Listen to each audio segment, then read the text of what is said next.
Hello everybody, welcome to my review of Mafia States of America, episodes 1 through 5. This is going to go under my television and movie review sections, even though it's more of just like a real life interview than really like television. Most of the television stuff I do is just like assessing the writing of the plots, but obviously this is about real people. This is a production about the Mafia, a sit down between Michael Franzese. And my Italian's not great. It's French and Spanish is very good, but I think it's even more like Francese. It's a little softer on the second E. Definitely not Francis. Sorry. But he was a capo regime from the Colombo crime family. Sammy the Bull Gravano, underboss for the Gambino family. Rudy Giuliani. I actually looked up like the pronunciation for the diphthong IU in the Italian language was pretty surprising to me. Instinctually, I would almost certainly pronounce that Giuliani, but it sounded pretty much like Giuliani. So I don't know, random language thing that was interesting. Another person that comes up is Joe Pistone, maybe Pistone, I don't know if he's Italian, but the guy that played Donnie Brasco. And then Nicola Machiavelli, and again another language thing. Instinctually from Spanish, again, both Italians and Espanol say si for yes. A lot of scholars will say Italian's closer to French, but I don't know. It strikes me as closer to Spanish. But I would say Machiavelli, but it would be Machiavelli. So we'll just talk about some historical stuff with him. But again, my background on these, I've watched, I'm really not a mob historian, I probably couldn't even, we got the Colombos, the Gambinos, the Lucchese's, the Bonanos, I couldn't even tell you the 5 families, but I'm just going through the stuff that's interesting to me. But I just like these guys, I like them both because they're straight talk, there's just no bullshit. I like them as speakers, regardless of careers, backgrounds. And again, to me, mob guy killing mob guy doing crime against mob guy is a very low-level crime. It's a point of consent for me. 2 mob guys shoot each other in a basement, couldn't give a fuck less. 2 mob guys shoot it out on the street, but prosecute you for murder for endangering other people. But I just like I said, I'm not super into the mob, I'm not super into violence, I just like straight talk at any point. And I've seen both of these channels. I've pretty much seen probably most, if not all of their videos, at least on their own channels. So, you got a pretty good memory. I'll just go through again what I think throughout the different episodes. There was a first video called The First Look, and like the first kind of question is what defines a rat? Michael's introduction to being made. They talk about this more in the first episode, I'll get there then. But just what defines a rat from my perspective, right? It's the first person to violate any oath, any agreement, any consent, any contract. The first person to violate that's the rat, the problem. If you go and defend yourself against someone, keep treating you like shit, someone snitching on you and you snitch on them, I don't see that as a problem. It's the first moment of consent, that's the fucking rat. Violation of the oath, or whatever. But tension about being a rat in 1955 to 1975, the books were closed. And they talk about has Michael killed someone, and again this is a big thing in the first episode. Again, this is like the first look was like snippets from everything. But Michael says he clearly has no immunity. Everything he says to me strikes me as completely truthful. What does omerta mean? Omerta? Dictionary means silence. Even past that to me it means shut up. Omerta, shut up. I'm getting questions, shut your mouth, shut up. To me it's even more of a command. But dictionary means it's silence, silencio, without, and there's no apostrophe after, there's no colon after. Praying for someone, I did find this, I would find it proud to be, again I want to get mad, but someone told me they were praying for me, Michael told Sammy he was praying for him. I would not take that as a compliment in any way. Fuck Patrick Bet-David's organization, no fucking clue how to buy this shit. What password reset form? I tried to buy the thing, and the first time I tried to buy it, it was like, for whatever reason, the website was giving me these funky, it couldn't like process the credit card, even the credit card was correct, but it was like, is this coming from a valid source? I got a bunch, my phone was blowing up like Google security alert, and I was just like, Same cell phone I always use, same computer I always use, trying to buy this shit, and it just didn't work the first night. Got pretty mad about that. And then for the next day, yesterday, I get on there again, and somehow I have basically the same password for most of my accounts, at least the non-financial ones. And I couldn't get the password, so I had a problem with the password reset token. So I wasn't sure how. Had said reset password, and then it was like you needed to have like some token or something. I don't know. It doesn't matter to the content of this stuff, but I give D- on the original organization of just buying stuff. Could just be my credit card, could be my payment processing, but I thought it was a headache. So now episode 1. So the first thing I have written down is just the phrase "make your bones" or "earn your bones." That was pretty grim, but pretty funny. Kill somebody, here's a pile of bones, you earned your bones. But Sammy talks about being proposed as being a favor, and bosses don't need favors. The initial episode, it just feels like Sammy's neither of them, at no point of either of them struck me as bullshit. We'll get to the real bullshitter soon, Rudy Giuliani. But I just think Sammy's a little testy. I don't think, from everything I can see, and again, there's plenty of shit I don't know about the mob, but says sound being truthful about, again, being proposed as a legitimate, 2 years prior, being on call, doing what you gotta do. His introduction seemed to be legitimate. I just said that in terms of the no immunity. An oath is an oath. This is me. An oath is an oath. If your family is dying and we call you, would you come? And they both said that it's not really enforced like that.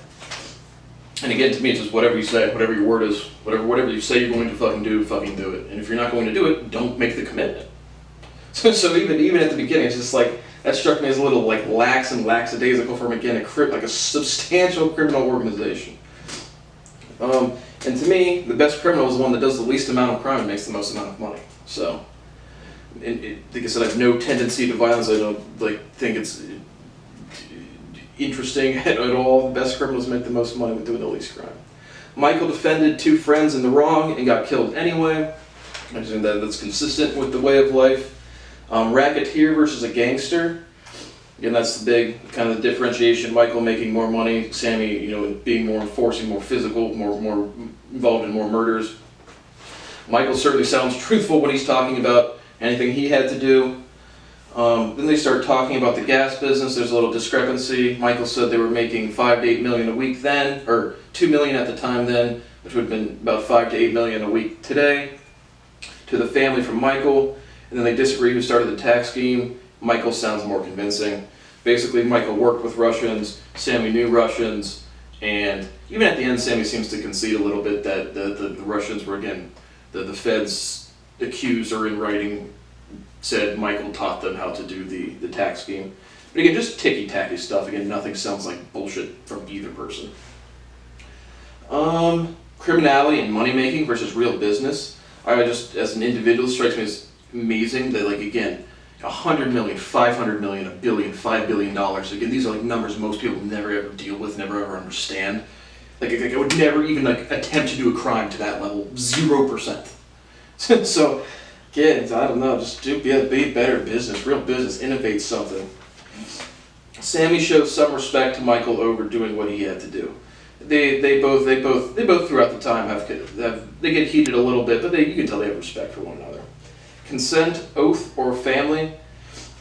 And then I have above God. I think Michael said something about, this goes above God at the time. And then Sammy's like, see, I got you to admit that. But, if my conjecture is if you had to ask God himself, then I guess he's going to stick to the word. Do what you're going to say. But Sammy wouldn't give PPD mouth to mouth. I don't know, he just said that in there. And they agree not to defund the police as criminals. That's kind of the end of episode 1. I don't know, I just thought that stuff was funny. Episode 2. So the first thing I have in here is money does not equal power. And I think they're talking about at the beginning that, why do people get into the mob? I really think it's just doing what everyone else is doing, just kind of socializing, just with a little criminality. But money does not equal power. Just not at all. Why do I say that? Because money can buy you stuff. Power is influence. The most influential people just speak. Betrayal under oath, I see that as a high crime or something that's very substantial, just in any context, not even the mob. But again, testifying, stuff like that. Talking about criminal activity, I don't just have that written down, but I think talking about again, low-level criminal here, the best way to never get caught is just to never tell anybody. If you do the crimes yourself and you never tell anybody, the chances of you getting away with it is pretty fucking high. But being made at 24 or 31 and jumping in front of the line, again, Sammy again talking about, he got made at 31, Michael at 24, the books being closed for 20 years, getting in front of the line. And then he even says something, and then Sammy says he's more confused about Michael being made in the first batch. Michael had been proposed for two to 3 years before prior, meaning Sammy even said he wouldn't be that perturbed or upset by the second or third batch. To me, that's just even ticky-tacky politics. Waiting to be made for 20 years. Who's the best gangster? They both kind of agree. Well, Michael certainly says Sonny Franze says his father, and Sammy kind of agrees to a large extent. But he does did the 50 years. Again, once someone starts even on that case through Michael's channel, it really does sound like the feds fucking framed him. Really does. Fuck the feds. But we'll get to the RICO. But doing time on someone who's already betrayed you, I think at that point shit hits the fan. If you're not, I would not. I just want to join a criminal organization this lax. I just fucking wouldn't. It's no disrespect. Sammy says he's more confused. Just read that one. Omerta means shut up. Talked about that. Shut up produces silence. If I told you to shut up, it's going to produce silence. And again, I'm not super strong with the Italian language. Sammy talks about Fat Cat Nichols' story, family or oath, and that's what I'm saying. Someone betrays you, tell the story about Fat Cat Nichols, and then one dude's they want to kill an informant. Two cops are watching the informant. One of the cops goes away. Fat Cat says no. They kill the cop anyway. The informant gets away, and then he testifies against them. Stuff like that. Again, a direct order that you violate in any organization would get you substantial criminal punishment or retribution punishment. A rat betrays. Cooperation is not ratting. Then Sammy yells at Michael. He ratted. Sammy cooperated. So again, just more feels like you did this, I did this, same type of deal. But again, neither of them sound disrespectful in any substantial way. No one sounds like they're exaggerating anything in any substantial way. Allegation is accusation. And this is just a theorem I have from Michael. Episode 3, I like the anger. And again, they must just be getting tense at each other and just tense straight interactions. They talk about the Norby Walters. Again, I'm not a mob historian. I don't know all the people. I don't care to. There's some sports agent thing going on there, but Michael's really adamant he did not do 1 day in jail, so I don't think cooperation. I think cooperation is substantially different than ratting or betrayal. Just depends on the situation. The Fifth Amendment is the right against self-incrimination. I think they say that almost as omerta, the right to shut up or the command to shut up, but it's the right against self-incrimination.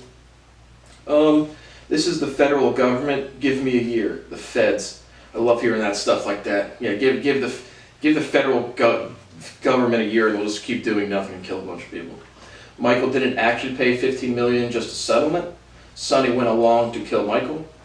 Basically, for the tax scheme, Michael was ordered to pay $15 million in restitution, and clearly he's paid a substantial amount, but not the $15 million. And then he talks about how at one point his father went along with a contract to kill him. Nobility is honorable. Proffer. Prosecutor versus an individual. It's the first time I heard that term legally, but just when a prosecutor meets with an individual to make a plea deal or to interact with them in some way. Violation is infringement. These are just logical theorems I'm getting off the episodes. Marriage or oath. These are both points of consent. Right? Do you want to marry somebody? That's consent. Marriage isn't real. Two people that want to hang out for the rest of their lives. Oath. It's still your word. It's literally marriage or oath is the same thing. Marriage is an oath. So again, on a personal level, whatever your word is. If you say you're going to do this at all costs, you're going to do that at all costs. If you want to raise a family, you're going to raise a family at all costs. I would want to raise a family at all costs. Still can't get any matches on Tinder. Sammy describes being made as the best day of his life. Sammy talks about wanting to kill John. I don't know who the fuck John is. I don't know. And the RICO law. I don't even know who John is at this point. Michael says he didn't like clubs, but said he had great memories of the Copacabana, question mark. On Michael's channel, he's definitely said he had liked going to the clubs and had very good memories. And then in this one, he says he doesn't like going to the clubs. So just maybe some different scenario. Sonny wanted Michael to run the family from jail. It's kind of, you can tell by the way Michael talks that it's either said directly that Sonny, or implied that Sonny wants Michael to run the family, but Sonny's in jail for 50 years, and then Michael didn't want to be the boss at all. That sounded very convincing, very true. Have good conversation. Then we talk about Niccolo Machiavelli, which I would have thought would have been Machiavelli, but no. Believed in reputation. And all things considered, that is what he believed in. He wrote The Prince in, I don't know, 15-something. That got him a reputation as an atheist and immoral cynic. In conversation, people always say, Machiavellian. And really, that usage, when people use it today, it strikes me as strict, but that's not really what Machiavellian was. He was more of an immoral cynic. And so, well, then people do, historians like, if leaders should be feared rather than loved. And then his exact words from Machiavelli is, if you cannot be both. If you cannot be both, if you have to be feared, you are not a leader. So, again, he was a philosopher, a political something another. And he probably was strict, but the strictness more comes from personal inconsistency from him, like Machiavelli. But again, another big philosopher, 1500s, Brad, crazy YouTuber. Where are we at? And more cynics feared other love. What is a racket? That's a racket, right? A racket is just a business scheme. I just have this fraud, conspiracy. Conspiracy and fraud produces a racket, right? The racketeering RICO Act, but just like literally people say in any context, that's a racket. So that's kind of when a racket is going on. And then the tone goes playful with respect, and then Sammy says, I was betrayed, I cooperated. And so that's the end of episode 3. But again, racket, probably the United States government is the biggest one. Now we get to the part that really fired me up. Episode 4 and 5. So remember, my name is Brad Boas. I've been posting about a RICO Act against the federal government. Oh, make them eat them old words, motherfucker. And damn straight you are, Rudy Giuliani. Jesus Christ. He admitted to guilt like 50 different times.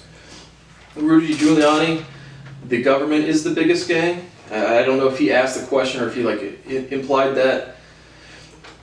But I might just be stating that myself. But you can't bribe the feds. Sammy and Michael agree. And I totally agree. I can't pay $1 million to give a lecture for my constitutional rights. The federal government, all federal governments, are violating their own laws and killing their own citizens literally today.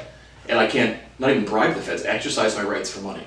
A group of people decide what's going to happen, then they fucking do. There's nowhere you can go past that. That's the federal government's. And so, we'll get to Rudy's lovely quotes. Bobby got JFK killed. Both of them agree. They say no doubt in agreement. Like literally, you can both tell the insider info. So that's pretty cool to know. The mob would be whacking, or at least getting direct influence to JFK getting whacked, while the normal public is just Henry Oswald somebody. Okay. They know the truth. They know the truth of the virus origin. Michael, no. Sorry, buddy. It doesn't matter at this point. Killing people, I don't do politics. Killing people is illegal. Rudy Giuliani. And I just have 9/11. Yeah. Cool. Yeah, these people all. This is all like the heydays in the 80s, right when string theory is really birthing into the world. Everyone's doing great stuff, and it's a festering cult at the society level. For real as fuck. No, and yeah, here we go. Killing people who kill 10 million people, I think, is different. I think Rudy talking about, terrorist organizations or like wars or something like that. And then I literally just have Rudy as a murderer. We didn't do it, direct quote, we didn't do it as a part of business, but it was always an option. We didn't do it as a part of business, but it was always an option, coming from our former Attorney General. Woo!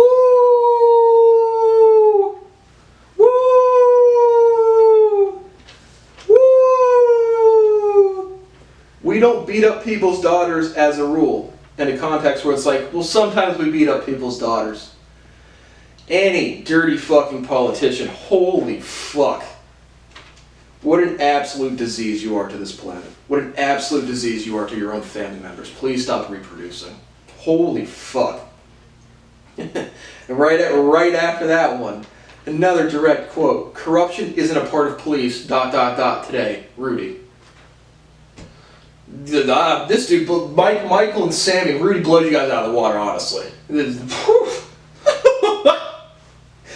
And then Rudy Giuliani says, great wisdom about being asked about Abraham Lincoln. Abraham Lincoln, the statesman who repeatedly supported slavery throughout his entire life, basically said the only reason he ever fucking legalized or the Declaration or the Emancipation Proclamation was for political reasons. Purely documented facts. I've talked about it in my language series left and right. But Rudy, great wisdom. Yep. Take great wisdom from those career criminals that people respect and just when it's not a part of business, but it's an option. Good job, Attorney General. Fuck you, Rudy Giuliani. Fuck you. Fuck your career. Fuck everything you've ever done on this fucking planet. Fuck every dirt you know on every fucking sleazeball fed. Every single fucking one. And remember, buddy, I'm gonna stuff that RICO so far up the Fed's asshole. Anyone involved in a racket and conspiracy is being prosecuted under the RICO Act. Anybody at the age of 12 is stealing my property and research and benefiting their career is doing substantial damage to this society. Woo! I'm thankful for the RICO Act, my friends. Episode 5. Just at 3914, they have response spelled like a title screen, SRESPONCE. That should be an S. But episode 5, they talk about what was the downfall of the mob and the RICO and the severe sentences. RICO makes it a crime to have a crime business. Rudy Giuliani, that's an admission of guilt. That is exactly what the federal government is doing literally today. A lot of this is going to be breaking in. I'm not sure what I wrote there, but again, probably another admission of guilt. Again, a lot of this is going to be breaking in. Again, sounds like breaking and entering to me. Sounds like theft, sounds like something illegal, but I'm not sure exactly what he's referencing. Rudy discusses the wiretap law upset, and he's just upset again about literally talking about the show The Wire also recently, but just the wiretapping laws about having to get a judge reaffirmed every 30 days, and literally kind of interesting timing on that. It says, loss of discipline was the downfall, and organizations get arrogant, and I have ... like the government. But again, this episode they're talking about again, what was the major downfall. Joe Bonanno wrote a book, Joe Pistone infiltrated, and again just the Joe Colombo or John Gotti or whoever's like being showboating, talking in public. Rudy, and then I just have a quote for everybody. Stop self-snitching from Bruce Rivers, criminal trial lawyer. We talked about my man's Bruce Rivers is stop snitching, and the ops, like the dude with a gun on it, Fugliano might have been his own op. Stop self-snitching, guys. And Michael and Sammy, I do a way better job at that than fucking Rudy. Holy fuck. But Joe Pistone, they talk about Joe Pistone again, Johnny Brasco, the guy who infiltrated the mob as an FBI agent. And I just have, forget the mob for a second, just doing my job. And I hate that phrase. Anytime somebody says, I'm just doing my job as some sort of rationalization for anything, I just categorically hate it, period. So if your job is absolute shit, or if it's, and again, I don't think investigation is shit, but it's just, I hate the phrase in general. Investigation versus entrapment, right? Going, again, I don't think like undercovers can actually like commit real crimes or something. I'm sure there's more laws or stuff that I'm personally aware of or intimately aware of. But how about investigation versus entrapment? Like I've seen a show called The Bait Car. They'll take a high crime area and they'll just literally leave a car running and see who steals it and goes to arrest them for theft of car. That's entrapment to me. I don't really think infiltration the way Joe Pistone would be entrapment, but again, betrayal is betrayal. And again, I don't. If you're a prosecutor, I would like think like Sammy talked about, like entering somebody's home and not having respect for them. Personally, again, I just have no opinion on any of that. it just depends, because I don't know who's doing real dirt, who's doing the real betraying, who's doing the real crime from law enforcement, stuff like that. They talk about Joe being away from his family for 5.5 years, from his family to work. I do think that's a good point from Sammy. I don't know what job on this planet is more important than having a goddamn family. So I think that's, again, what he says, like, what type of person is that? I think that's a great fucking point. But I absolutely hate the phrase, just doing my job. I'm just doing my job. I just have to go do something, get some power, get some influence, and just doing my job. I hate the phrase. Sammy calls out Rudy in Joe Bonanno's book. Sammy rambles a bit and then defends him a bit. As you can tell, Sammy's a little more defensive of the just the Cosa Nostra. But overall, I will give it an A. Obviously, real life stories, real interactions. The formatting, once I could figure out how to buy the thing, I thought was very good. I'll do another review of episode 6 through 10. And again, Mob actually is not that interesting to me. It's just straight talkers are always interesting to me. I can only watch Lex Friedman and whatever that white guy, Stephen White, today, talk about physics wrong for so fucking long. So, novel story, very interesting, highly recommend, and I'll give you another breakdown from episode 6 to 10. Thanks for watching.